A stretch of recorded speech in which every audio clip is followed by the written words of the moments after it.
akong basahon usab kining 27 ngadto 28 nagingon. Ang akong mga karniro nagapatalinhog sa akong tingog og ako nakailah kanila og sila nagasunod kanako og ginahatagan ko silang kinabuhing dayon og sila dili gayon malaglag og walay bisan kinsa nga makaagaw kanila gikan sa akong kamot. Mao ni sulti sa dakong magbalantay nato nga si Ginoong Jesucristo. Ang akong pangutana, kauban ka ba nga anang kariruha? Kauban ka ta niya ng kariruha. O kauban kita, atong tubagon ang duha ka pangutana. Dis ka man gikan o asa ka man paingon. Dis atagikan o asa ta paingon. Kaya usahay ang atong pagtuo, ang nilas kalibutan, ang atong kinabuhi, apan wa ta maglantaw dis agitagikan o asa ta paingon. So karong buntaga, sa isahin nato primero, dis aman ta gikan. Dis aman ta gikan kay kasagaran gyud sa mga Kristohano nagaingon sa akong paningkamot ako nahimong Kristohano. Apan dis aman gyud ta gikan. Sumala sa atong bersikulo sa 27 atong basahon nagaingon. Ang akong mga karnero tag-iya nato mao ang Ginoo. Ang akong mga karnero nagapatalinhog sa akong tingog o ako nakaila kanila o sila nagasunod kanato. Subusa kung atong tubagon ang pangutana dis ata gikan gyud ta sa kasing-kasing sa atong Dios. Gikan ta sa kasing-kasing sa Dios. Miguho ta ng kalibutan apan ang Dios dunay plano o ang plano sa Dios mahitabugid na sa atong mga kinabuhi. Busa kita nas kalibutan apan gikan gyud ta sa kasing-kasing sa Dios. Kaya nagaingon ang Efeso 1:4, diha kaniya sa wala pa matukod ang kalibutan, siya nagpili kanato aron kita mabalaan o dili masalawayon diha sa tubangan sa Dios. Nagaingon ning pundo, diha kaniya sa wala pa matukod ang kalibutan, siya nagpili na kanato. Sa laing pinulungan tanan nagpili, siya nahigugma kanato. Ang gugma sa Dios kanato, wa panining kalibutan tuan at ta sa iyang kasing-kasing. So atong pagka-Kristohanon karon dili atong kagalingon kundi kinang gyud sa gugma diha sa atong amahan. Kaya nagaingon sa 5 Efeso 1:5, pinaagi sa gugma kita iyang gipili nga daan aron mahimong iyang mga anak nga sinagop pinaagi kang Hesukristo sumala sa tuyo sa iyang kabubuton.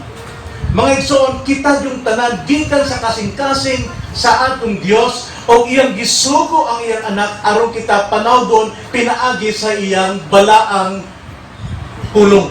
Mao ginganlan og maayong balita. So mao ni ang katuyuan sa Ginoo sumala ba sa Lucas 19:10 nga anak sa Dios mianhi aron sa pagpangita ngadtong mga nawala kinsa man ang nawala. Kita na mga igsoon. Miani siya ngadtong mga nangawala. Now kinsa may iyang pangitaon kung wala niya kiniilhing daan. Pangitaon itong iyaha. Sumala sa Matthew chapter 1 verse 21, diya sa ginagdo si Jesus kang Maria, mingon ang anghel ngadto kang Jose. Ay dayon na kana si Maria kay ang iyang anak gikan sa Espiritu Santo. Pagagandan mo siya nga Jesus aron pagluwas sa iyang katawhan. Doon na sa katawhan, doon na sa mga karnero. Pagluwas asa man sa ilang pagkapobre, dili nagingon sa ilang mga sala. Kaya tungod sa sala kita nangawagtang gyud. Mao kita pangitaon gyud diha sa atong amahan pinaagi ngadto kang Hesukristo. So, dili panaghap ang atong pagkaluwas, mga igsoon. Dili panaghap kanang naata diha sa mga grupo. Dili na panaghap, kundi iya ka ng pamaagi na kita pagatawgon. Usahing akong asawa, si Beth, kanang mangumpra na siya sa Manila, Pa, mangumpran ta, i-drive ko dito kay mangumpran ta. Ikaw sa may palito nimo, bahala lang ito sa grocery. So pag-abot na mo sa grocery, sige siya punit, hala, hanto pag uli na mo, pagkaraghang pinalit, apan di na mo kinahanglan.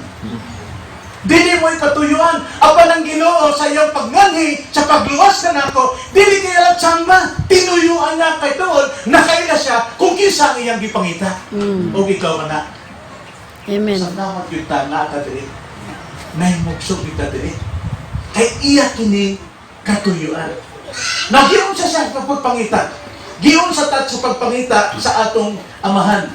Pinaagi sa pagwali sa mayong balita. Pinaagi sa pagwali sa mayong balita. Nag-ingon ng Marcos 16:15.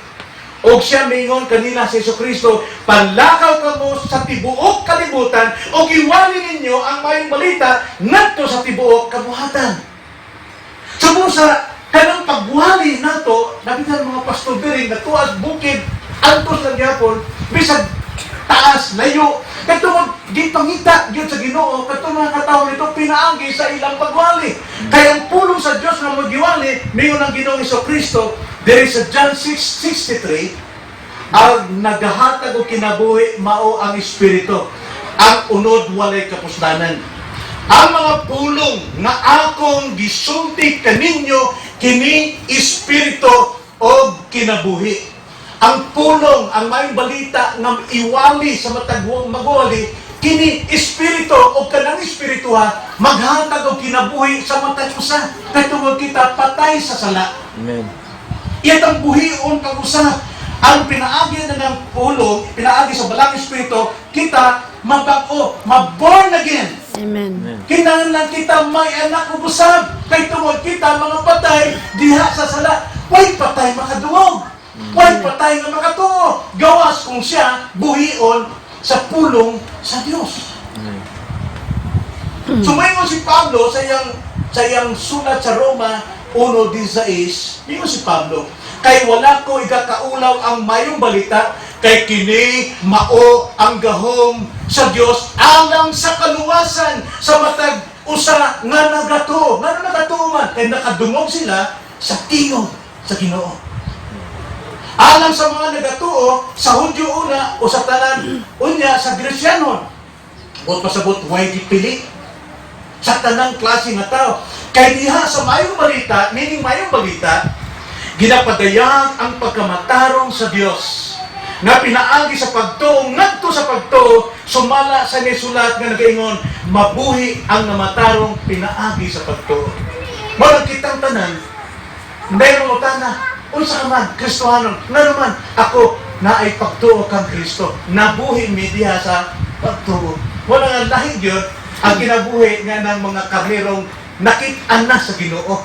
Kaya naa sila nagkinabuhi diha sa pagtuo. Now karon, atong sasahin kariyot, unsa may buhat sa Espiritu Santo, sa diha nga kita nagpaminaw. Samtang nagpaminaw ta sa pulong sa Dios, samtang ang pulong sa Dios musulti sa atong kasing-kasing, anang bisa mo sulti sa atong kasing-kasing, unsa may lihok sa balang Espiritu. Ang dang tugon makasaysay niya na. Ezekiel chapter 11 verse 19 to 20 nagaingon, mingon ang Ginoo, o ako magahatag kanila sa usa ka kasing-kasing, o ako magabutang sa usa ka bag-ong espiritu sunod ninyo, o kuhaon ko ang batuon nga kasing-kasing gikan sa ilang unod, o hatagan ko sila sa kasing-kasing nga unod, aron sila makalakaw sa akong kabalauran, o makabantay sa akong mga tulumanon, o makabuhat ni ana, o sila mahimo nga akong katawhan, o ako mahimo nga ilang anak. Mao na'y lihok sa balang espiritu na maghatag kinabuhi kanatong patay, iyang bag-uhon ang atong kaloob-looban. Ilang iyatang ianak pag-usap, tagaan tagbag-ong kasing-kasing aron makatuman ta sa iyang tulumanon. Subusa, di natin ikatingala na kadtong mga tao na nagtrabaho diha ang balang espiritu, nagaingon ang Roma 10:17, faith cometh by Hearing. hearing. Hearing by the word of God. Yes. Ang pagtuo ko do, maggikan diha sa pagpaminaw. Nga naman, gibuhi naman sa Balang Espiritu sa kasing-kasing. Makasabot na siya. So sa katong makadoong siya sa wali, bayan ng Kristo, makasalip siya, kanito na nakaila siya. Sumusa, mukusa diha ang pagtuo sa inyong kasing-kasing o ang kauban na mausap ang paginulsol sa atong mga sala. Hingnan na sa Acts 11:18, repentance unto life. Kining din sa pagtuo, Romans 10:17, hingnan na saving faith. Mao ni makaluwas na pagtuo nato, o nga kakambal niini, ang kaluhan niini, mao ang repentance unto life. Busa, kadtong makatungog sa wali, sa pulong, mao ni gingon sa Acts 13 verse 48. O sa pagkadungog ni Ana sa mga hintil, sila na nagkalipay o ilang ginadalaig ang pulong sa Dios o na nagpanoo ang tanan nagigtagana ng daan alang sa kinabuhing dayon. Kisa tong nangalipay sa pulong sa Dios o kisa tong mga nagpanoo niini katong gitaganan ng daan sa Dios. Wa pa'y kalibutan na anatas kasing-kasing. Pag-abot sa panahon nga iwali ang may balita, makadumog ta, maminaw ka sa tingog sa atong Ginoo, makasampit ang Ginoo. Ikaw yun ang akong maduluwas. So busa, mauna ang hinundan, nakita makasubay na sa iya kabubotong kay naata sa iyong pulong. Magpanginabuhi na ta na matarong o pagkabalaan. Nakita nato din sa maong pulong. Nakinahanglan ato gyoning masabtan kay ang atong pagtuo dili kay ingon nasa atong pagbati. Ang atong pagtuo pinasikad sa mayong balita nga atong nadungog na nasabtan nato. Anhana mo kung sa ang atong pagsalig kay nakasabot daw kinsang Ginoo. Marang atong pagsalig dili tapaw. Dili sama sa ubang basay salig ko bisang magkaliring ning kalibutan basay salig ko. Unsa may basihan sa imong pagsalig? Nakadungog ka ba o pulong sa Dios? Giablihan ba ang imong kasing-kasing sa maong balaang espiritu? Busa nga atong pagsalig bisang pag-unos, di gyud na mapungkag. Kay tungod naa na diha nagkagamot diha sa pulong sa Dios. So mao na ang mga karnero nga gikan kundi sa gikan. Di sa kagikan, gikan ta sa kasing-kasing sa atong Dios. Pagkanindot migso. Pagkanindot. Kay balo ko din sa mga testimony diri sa uban. Kita nagjama-jama ning kalibutan, no? Bugoy-bugoy ta nini, no? Ambot lang sa lain mga pastor din unsay lang kinabuhi. Ako daghan na kailan ako kasi kung sud-sud og lain-lain prisuhan kay daghan kong mga napildi, daghan kong mga daot ng mga tao. Apan pag-abot sa panahon nakipagpati sa Ginoo yang tingog. Nausab ang tanan. Unya di ko makaantos ng katong iyang pagkamaayong gibuhat ka na ako, nagdili na ako pagadal kong dinik 1987 o nabarog ng IDBC.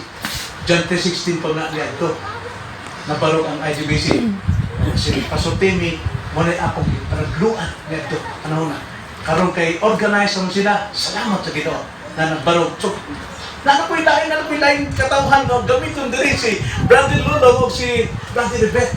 Ilang yung tanang bahay din gitag-satag sa nila. Lain po rin pamaagya sa Diyos. Apan, usarang klase ng ministrita. Amen? Amen. Bisan pagali, si Brother Tata, iyang igsoon na sabi, Pastor Gambi, kailan na 1987 pa niya ito. Si Pastor Pagala, ng father ni Brother Gami, mahadlo kong matubang na ito. Kaya mama siya may dako-dako na ito din. Hindi ko magpakita, mahadlo ko.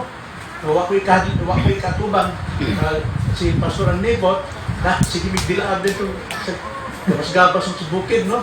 Upan mi kasi daw ko sa ubang mga batang mga pastor wako kaila.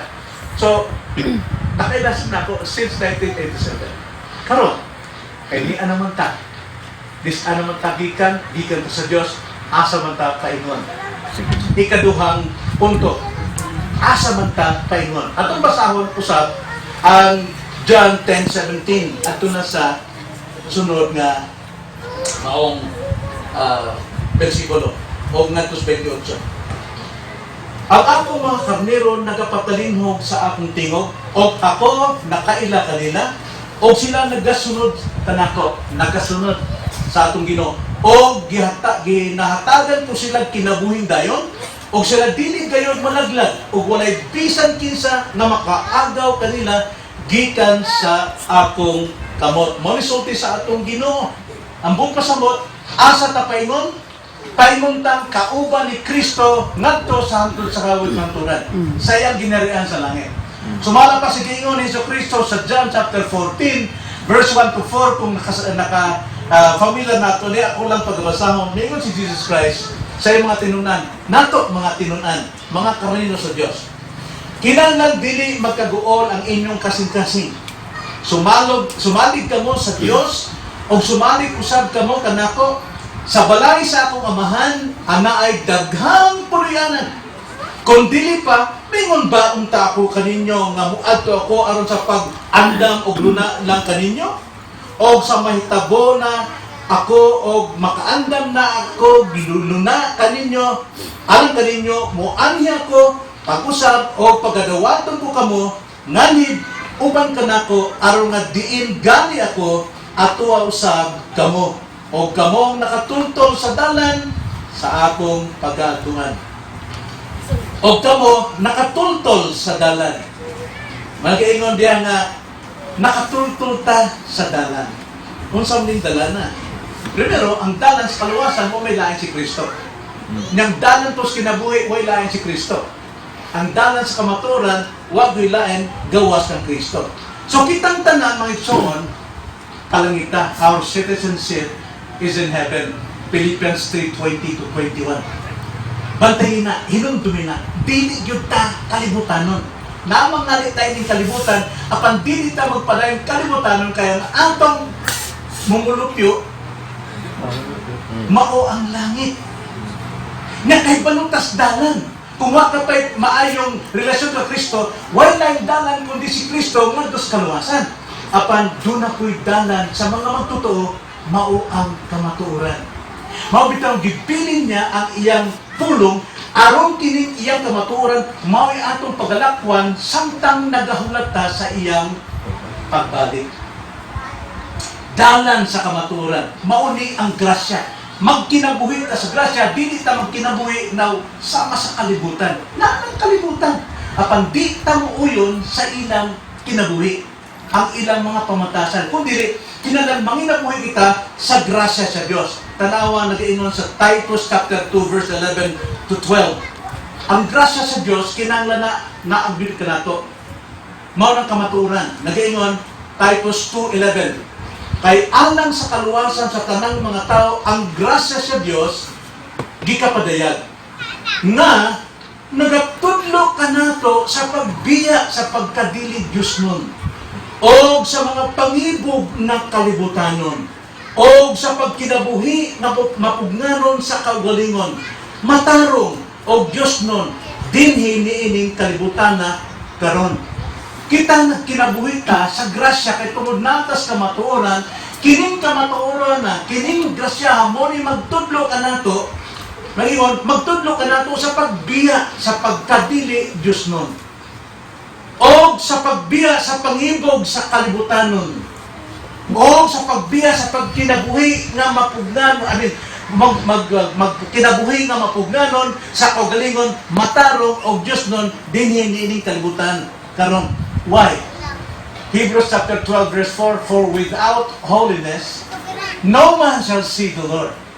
Kung wala ang pagkabalaan sa atong kinabuhi, wala ang panginabuhi ka matarong, di ka makasiguro na makakita kita sa naong sa Ginoo pag-abot niya. So be sure, nga kinahanglan kita manginabuhi gyud diya sa grasya. Pulong sa Dios may atong pasukaranan mga igsoon. Isip nga ako, igsoon ninyo. Murag magguwang ko, o gamay, na mo mas labaw ng tiguang diri. Maglabaw o gamay, makasulti ko, nga naagyod ta sa pulong mo'y pasukaranan sa atong kinabuhi. Dili ning pasukaranan ning kalibutan. Bisa pag unsa kalami ang pamaagi sa kalibutan, ang atong pasukaran maugyod ang pulong sa Dios. Anak gyud ta magtindog, magbarog, o papuyo nato ang pulong sa Dios sa atong kinabuhi. Naigon sa Colossians chapter 3 verse 16, ang pulong ni Kristo papuy-a nga madagayaon gayod diha kaninyo sa matag sa magatudloay o magatinambagay kamo ang usa sa usa sa tanang kaalam o sa mag-awit kamo og mga salmo o mga alawiton o mga awit na espirituhanon uban ang pagkamas mapasalamaton diha sa iyang mga kasing-kasing ngadto sa Dios. Kinahanglan na ta magkinabuhi sa pulong sa Dios na gyud ta pirmi diha sa pulong. Kay kung wa ang pulong sa Dios sa atong ginabuhi, so paminawi. Kung wala ta magpasukad o wala ta magkinabuhi sa pulong sa Dios, dili ta sayon makakitag atong sayo. Kung wala ta sa pulong sa Dios, dili ta dayon makakitag atong sayo. Inay, kung doon na tayo sayo, dili nato ang kunon. Ano man? Nabuwag man ta sa iyong pulong. Apan kung ang pulong maoy, nagapuyo diya sa atong kasing-kasing, dalita makaangkon o atong kasaypanan o dalitang mangayog kapasayloan sa Dios. Amen. In practical way. Kung sa may inyong pamatasan o badlungon mo sa iyong sayo, munigar ba mo? Masuko ba mo? Mo'y pangimatuod, layo mo sa pulong sa Dios. Apan sa diha, kung badlungon ka, makaangkon ka, ano pasayloan taon ko, kay tunod, nagkinabuhi ka sa pulong sa Diyos. Now, di ko mo judge, pero daghang kog kailang bisan pastor, they cannot admit, di sila makatawat sa ilang sayo. Nga naman, pastor, wala yun magbasag Biblia.